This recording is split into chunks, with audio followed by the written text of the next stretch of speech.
Okay, we're going to solve this first equation using substitution. I'm going to take the x plus 1, which is equal to y, and I'm going to plug it in for y in the second equation.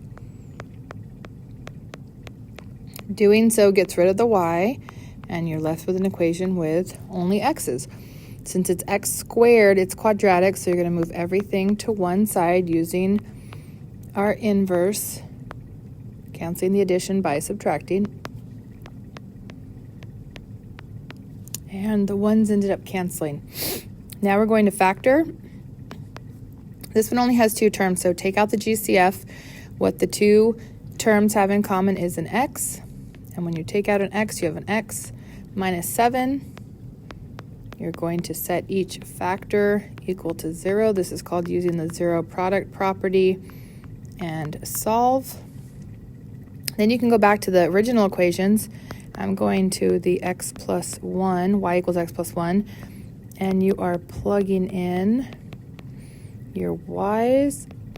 I apologize, your x's. You're going to plug in your x's to find your y's. So our answers are 0, 1, because when I plugged in a 0, I got a 1, and 7, 8, because when I plugged in a 7, I got an 8. On the second equation, I'm also going to use substitution because y is equal to a negative 4. Again, replacing the y with negative 4. Negative 4 plus 4 is 0, so that's all gone.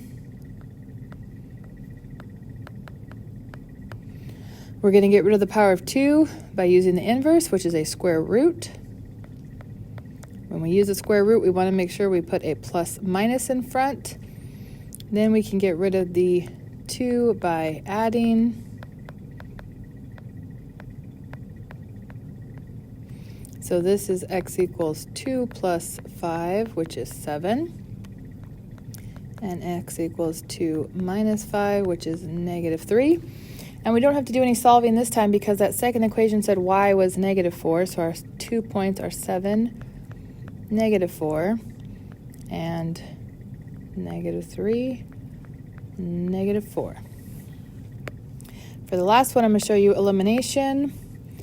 So elimination is when you add or subtract two equations together. So I'm going to subtract because on the left, the y minus y will turn into a 0. Now you just want to make sure that you subtract everything in that second equation. So the subtraction will make it a negative y. It'll also turn the minus 2x or negative 2x into a positive. Once you've changed the signs, now you can add y minus y on the, or plus negative y on the left is 0. Negative x squared is going to come down. I'm going to add that 2x, which is now a positive, and then the 4. I wrote it like this because you always go from highest power down to lowest. Now we can check to see if it factors. I will tell you that it does not, so we're going to jump to the quadratic formula.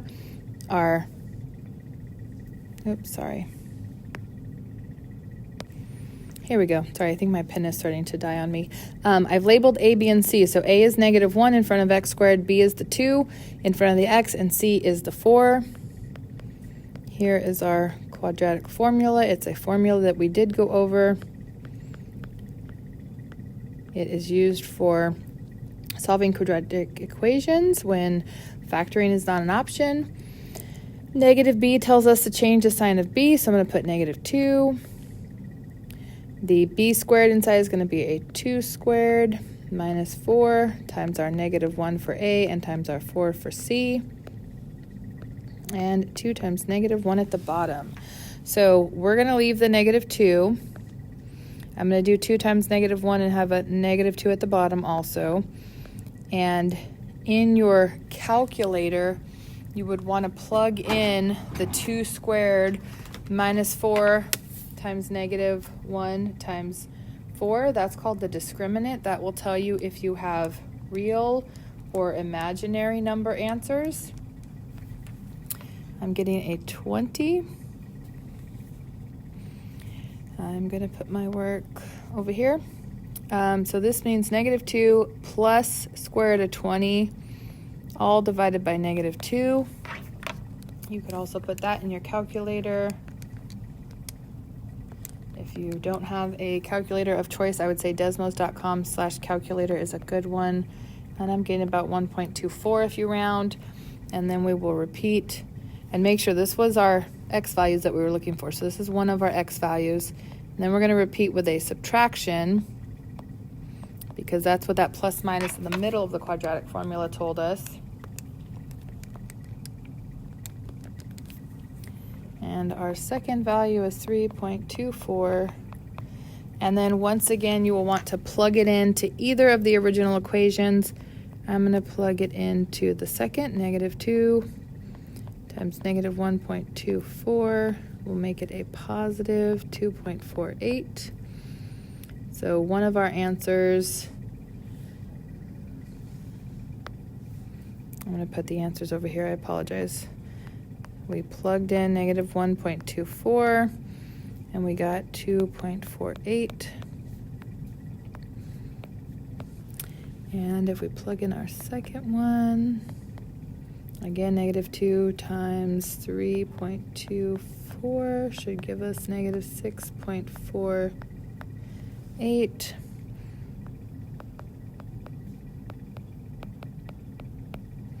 So remember, our solutions are going to be the points where the two lines or the line and the parabola intersect. So if you went to Desmos and you graphed these, you should see that those answers are where the lines and the parabolas intersect.